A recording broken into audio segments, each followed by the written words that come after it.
Hi, everybody, and welcome to another. Bonjour à tous et bienvenue à un nouvel épisode de Parlons des popotins de Cancer colorectal Canada. Cancer colorectal Canada est le principal organisme sans but lucratif de défense des droits des patients atteints de cancer colorectal au pays. Parlons des popotins est notre série d'entrevues vidéo où nous discutons avec des personnes dont nous pensons que le point de vue pourrait vous intéresser. Je m'appelle Carl Bidman, je suis votre hôte et notre invité aujourd'hui est le Dr. Christopher Booth. Dr. Booth est oncologue médical et chercheur en sciences de la santé à l'Université Queen's, ainsi que professeur d'oncologie et de sciences de la santé publique.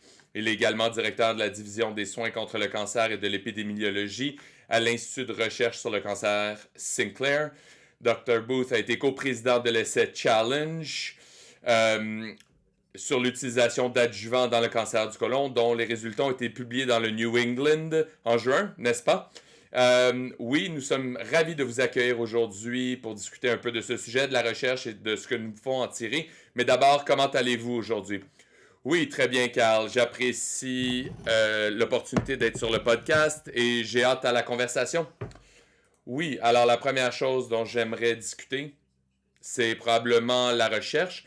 Alors, on a parlé de 18 ans, 3 rechercheurs, des gens partout dans le monde. Comment est-ce qu'un essai comme ça euh, se crée? Une belle question. Et sans utiliser un jeu de mots, je dirais que c'est un marathon de projets et ça l'a vraiment été. L'histoire est très intéressante. En 2006-2007, presque il y a 20 ans, et j'étais un jeune oncologue médical, j'avais un intérêt en cancer du côlon et je faisais un fellowship en recherche ici à Queens, à Kingston, qui est notre groupe national qui coordonne les essais cliniques partout au Canada et dans plusieurs places dans le monde. Et j'avais lu des données précoces des États-Unis, des données observationnelles qui suggéraient que l'exercice après le cancer, après le diagnostic, pourrait réduire le risque de récurrence. Et il y a eu plusieurs petites études, mais c'était pas une étude randomisée. Et il y avait probablement plusieurs choses qui étaient différentes au sujet des gens qui faisaient de l'exercice et les autres qui n'en faisaient pas. Alors, c'était pas clair si la différence était de l'exercice ou juste d'autres choses qui n'étaient pas mesurables. Autour de ce temps-là, il y a eu une discussion au sujet d'un essai clinique pour l'exercice, pour la fatigue de chimiothérapie. Mais on a très ambitieusement, on a commencé à proposer le concept d'un essai clinique qui teste la question est-ce que l'exercice peut améliorer la survie en cancer? Encore une fois, cette question, il y a 20 ans, était très champ gauche et j'étais très junior. J'étais soutenu par un leader et des mentors qui étaient prêts à développer l'idée et soutenir un jeune oncologue. Et très tôt, je me suis mis en partenariat avec Kerry Conan, qui est professeur de kinésiologie à l'Université d'Alberta, et une autorité sur l'apprentissage, comment travailler avec les gens qui ont le cancer pour changer leurs habitudes de vie. Alors, lui a amené l'expertise sur le changement de comportement. Moi, j'étais très intéressé dans les essais cliniques et on a commencé à proposer le concept il y a plusieurs années. Oui, et comment est-ce que ça l'a grandi à travers autant de barrières et pourquoi est-ce que c'est devenu si grand? Excellente question. Immédiatement, les groupes qui ont complètement soutenu ça, c'est les groupes patients et de défense des droits de patients. C'est de l'information qu'on cherchait depuis longtemps. Et en fait, en tant qu'oncologue, une des questions les plus courantes qu'on me demande quand ils finissent la chimiothérapie, c'est docteur, quoi d'autre est-ce que je peux faire? Et jusqu'à récemment, on n'avait pas de bonnes réponses ou de données à leur donner pour les guider.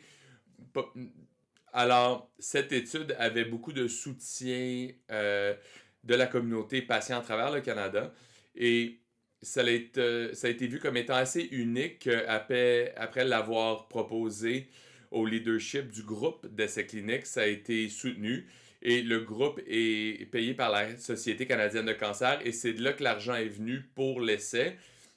C'était une étude très ambitieuse, comme j'ai dit. C'était le premier au monde pour voir si l'exercice peut améliorer la survie. On avait besoin de 900 patients et on savait très tôt qu'on aurait besoin de partenaires pour pouvoir faire ça à l'intérieur d'un temps raisonnable. Alors, un collègue de ma formation à Princess Margaret était un oncologue australienne, Jeanette Fardy. Elle était revenue à Sydney récemment et dès le début, les Australiens étaient très excités. Ils ont eu leur propre subvention et ils sont joints au jour 1. Et c'était vraiment un partenariat entre le Canada et l'Australie. Et ils ont ouvert 55 hôpitaux à travers 5 pays. La plupart des patients venaient du Canada et de l'Australie. Alors, il y a eu des douzaines d'oncologues, des centaines d'infirmières et d'autres employés et presque 900 patients et leurs familles qui ont participé. Et ça l'a ouvert en 2009 et on a présenté les résultats il y a quelques mois en juin 2025. Alors, c'était un marathon. Oui, c'est drôle d'entendre qu'un temps raisonnable, c'est presque 20 ans, mais c'est le temps que ça prend pour faire un bon travail. Oui, alors ça l'a pris plus long pour certaines raisons. La COVID c'en est une. Ça l'a rendu tout plus difficile et plus lent. Et ça l'a limité l'activité pendant la période de pandémie. Mais oui, certaines des implantations de politique ont été un problème. Mais ces essais-là prennent du temps. Et une des choses qu'on a appris, et tout de suite au résultat, c'est qu'il n'y a pas beaucoup d'entités ou de groupes dans le monde qui seraient capables de prendre une question comme ça. Puis c'est une question qui a beaucoup d'importance pour les patients et leurs familles. Puis je pense que ça parle de la puissance d'une coopération académique avec, par exemple, la Société canadienne du cancer. Puis c'est très important pour avancer la science. Oui, puis ça vaut la peine de le mentionner pour les raisons qu'on connaît. Mais parlant des résultats, alors parlons des résultats. Alors, quels sont les, les résultats les plus significatifs? Alors, il me semble qu'en regardant ça, hey, l'exercice, ça aide quand même beaucoup. Pouvez-vous passer à travers? Oui, et ça, c'est la trouvaille. Puis avant d'arriver, enfin, je veux parler un peu de ce que les patients ont fait pendant l'essai clinique, parce que ça va devenir important quand on va parler de qu'est-ce que ça veut dire pour le clinique et dans le monde réel. OK, parce qu'ils ont eu un régime d'exercice et ensuite un régime d'éducation sur la santé. Oui, il y a alors 900 patients avec un cancer colon stade 3 ou stade... Alors, ils ont tous eu la chirurgie, la chimio adjuvante et ensuite, ils ont été randomisés.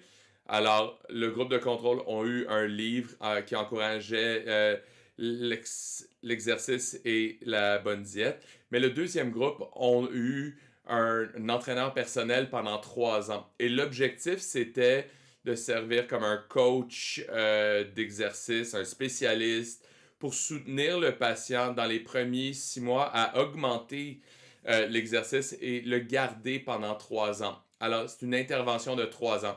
Alors, la première année, c'était à toutes les 2 semaines avec le coach et pendant 1 heure.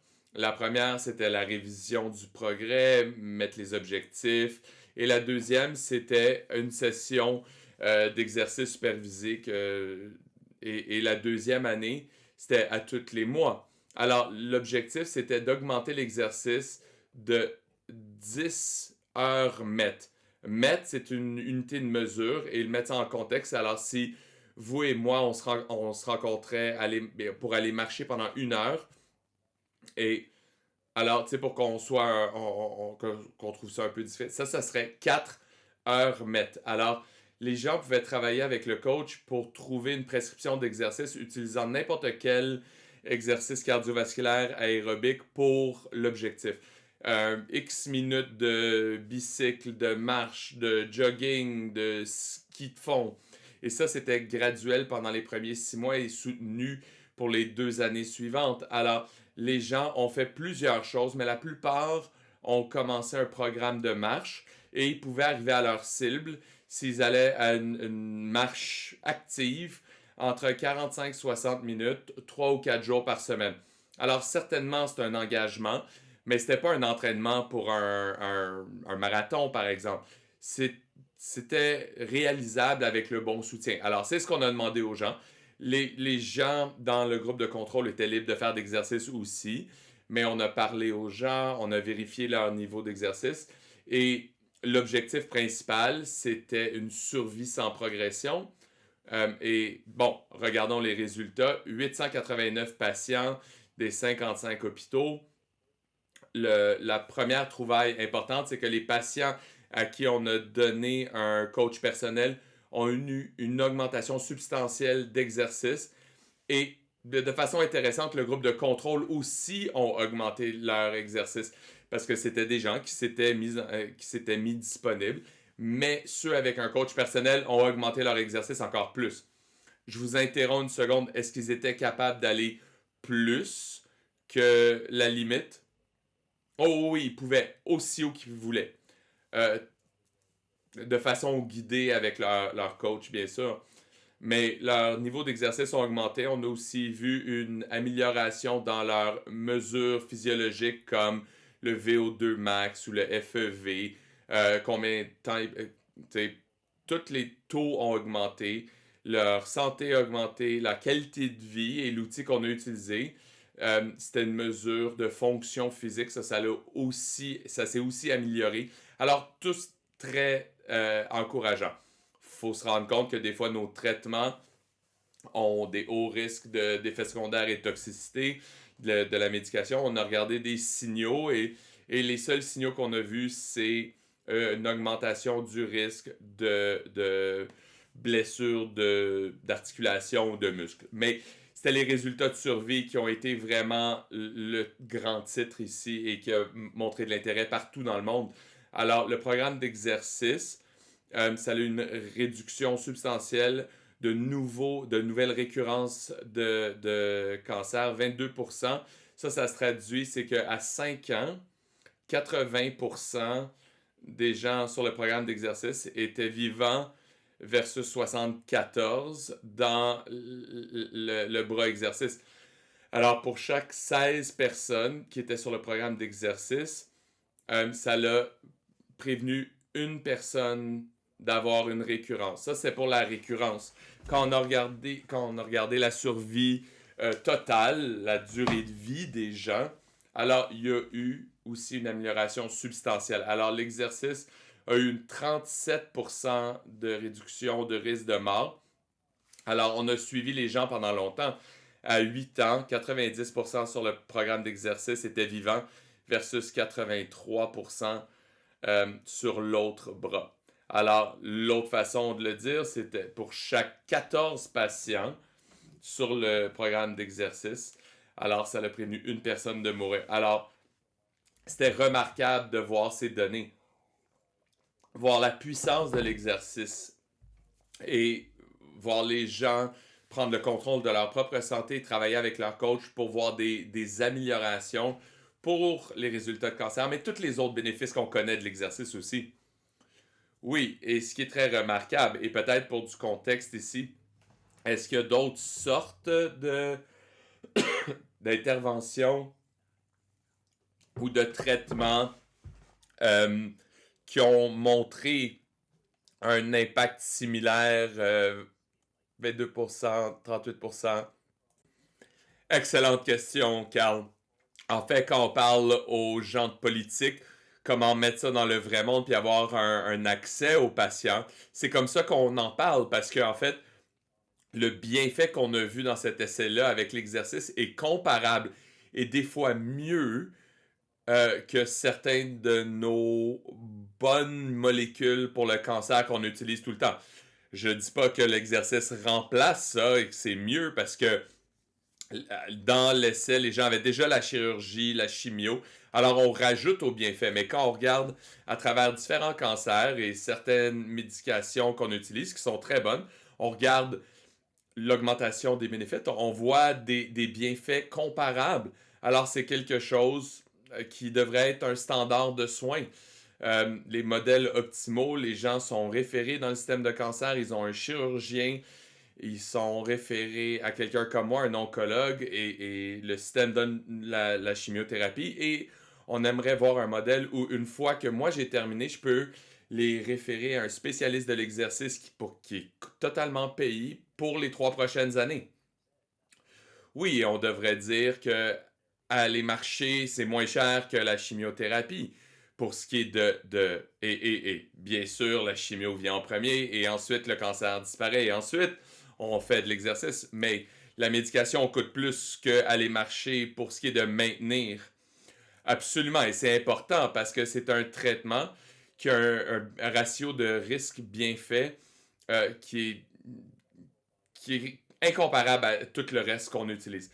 T'sais, oui, il y a des effets secondaires de l'exercice, mais versus la chirurgie, les médicaments, les gens ont beaucoup, beaucoup de mauvais effets secondaires. Le ratio de risque-bienfait est très différent pour l'exercice. Alors, les cibles sont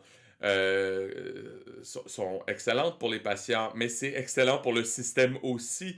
Alors, un nouveau médicament pour le cancer, c'est entre 100 et 200 000 par année.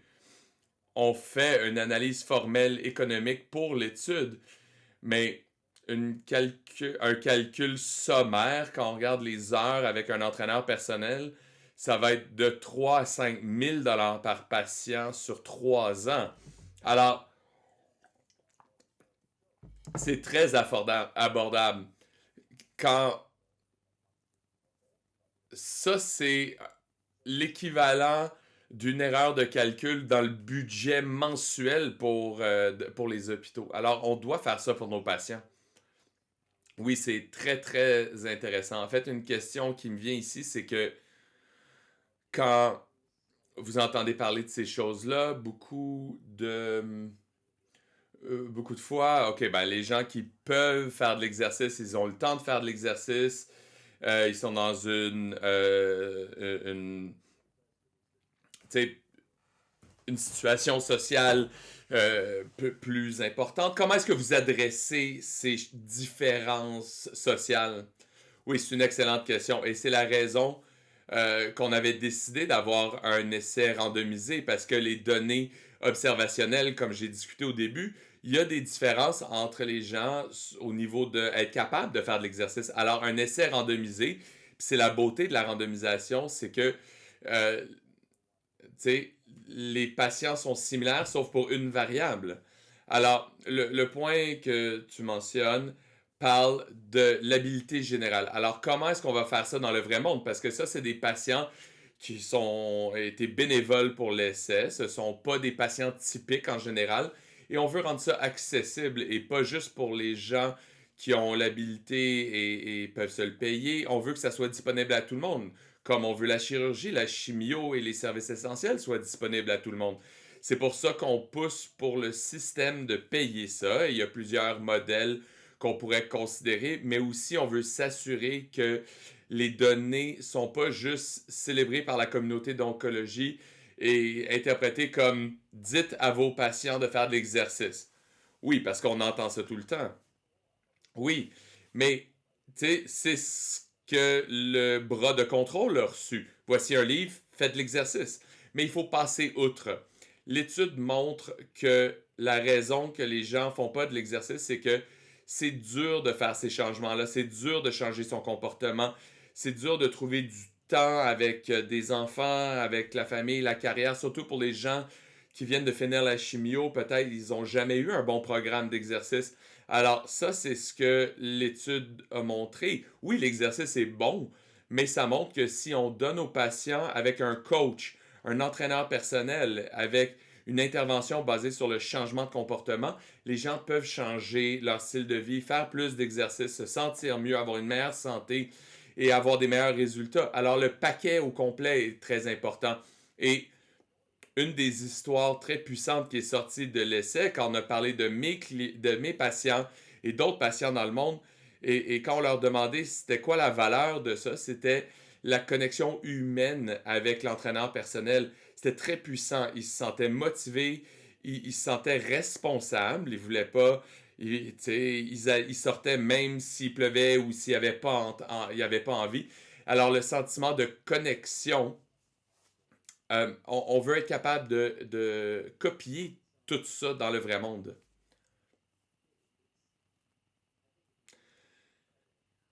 Je pense que, tu sais, soutenir ça, ça va être très positif. Et la prochaine étape, c'est d'avoir les groupes comme Cancer Colorectal Canada, de parler de ça. Mais aujourd'hui, est-ce qu'il y a des choses qu'ils devraient faire ou ne devraient pas faire pour retirer quelque chose de cette étude-là? Comment est-ce que les individus devraient voir cette étude? La première chose, parler aux médecins, aux généralistes ou aux spécialistes, qu'est-ce qui serait approprié pour eux? Parce que ça, c'était une population très spécifique, stade 2, stade 3, des gens qui ont terminé la chimio, etc. Alors, l'étendue auquel ça s'applique à d'autres maladies ou des stades plus avancés, comme le stade 4, je pense que de l'exercice, ça va être bon pour tout le monde, mais ça doit être adapté, basé sur les circonstances et à quel point les gens se sentent bien, est-ce qu'ils sont sur un traitement ou non. Alors, je pense que le point de départ, c'est pour les patients qui nous écoutent, poser la question à l'oncologue. J'ai entendu parler de l'essai clinique sur l'exercice. Est-ce que ça devrait être approprié pour moi? Dans le New England, je pense qu'il y a un protocole de 50 pages qui dit exactement ce qui a été fait à toutes ces sessions-là de coaching pendant les 3 ans. Alors, je sais que les gens vont au gym, au thérapeute, et ils veulent commencer à faire ça. Alors, ce guide-là, ce protocole-là pourrait être utile pour eux. On est en train de penser comment on peut créer des modules en ligne pour entraîner plus de gens, pour que ça soit plus accessible. Alors, je pense qu'au début, parler aux médecins pour avoir une idée de qu'est-ce qui serait approprié. Et ensuite, où est-ce que c'est disponible, que ça soit la physio ou au YMCA, essayer de participer avec un groupe et juste un minimum, essayer d'aller marcher. Et peut-être c'est juste 5-10 minutes au début, mais ça peut être augmenté basé sur les conseils d'exercice. On va mettre des liens sur YouTube pour que les gens puissent aller trouver ça. Et aussi, s'il y a des gens qui nous écoutent, ont de l'accès institutionnel, ils peuvent lire l'article du journal. Mais pas tout le monde a ça. Et bon, il y a un brief qui est disponible, un résumé. Oui, alors pour moi, je suis curieux. Alors, qu'est-ce qui vient ensuite? Alors, une étude qui a des gros résultats. Qu'est-ce qui arrive maintenant pour ce qui est de la validation, le répéter ou bâtir sur ce genre de recherche? Oui, alors ça l'a explosé. Je pense que ça a été un des essais cliniques les plus publicisés dans le cancer dans les dernières années. Certainement dans ma vie, surtout dans les derniers mois. Beaucoup d'intérêt. Il y a des systèmes de santé à travers le monde qui essaient de travailler pour créer des modèles pour l'implanter. Je pense que la prochaine phase, c'est d'essayer de changer les politiques, les lignes directrices pour que ça soit disponible aux patients. J'ai eu des douzaines de courriels, d'appels de différents cliniciens, de patients, des familles qui veulent en apprendre plus. Euh, alors, les gens sont très engagés. Et l'autre chose qui est unique, c'est qu'on entend de la prochaine génération de chercheurs qui veulent pour d'autres sortes de cancers. Ils veulent bâtir d'autres essais cliniques avec d'autres modèles pour pas juste le cancer du côlon. Alors, une des questions courantes, c'est comment ça marche? Alors, c'est quoi le mécanisme où l'exercice améliore la survie? Et il y a eu beaucoup de travail dans les laboratoires qui ont décrit plusieurs modèles ou mécanismes où l'exercice peut faire des changements dans le corps, qui va aider le métabolisme, le système immunitaire, l'inflammation, et toutes ces choses-là vont contribuer à un effet anticancéreux. Mais les patients qui ont participé dans notre essai ont donné des prises de sang à travers les 3 ans. Alors, on les a mis en banque. Alors, dans les prochaines années, on fait plusieurs études pour comprendre c'est quoi les mécanismes qui poussent ça. Et on fait plus d'analyses granulaires pour trouver qu'est-ce qui fonctionne le mieux quand on soutient les patients et quand on trouve l'intervention pour bénéficier. Alors, soyez à l'affût de ça. Plus d'informations sur l'essai Challenge, mais il y a toute une nouvelle génération d'études qui s'en viennent dans d'autres cancers, incluant des études en cancer ovarien, cancer du sein. Et regarde aussi le rôle de l'exercice et de la diète, mais ça s'en vient dans les prochains mois.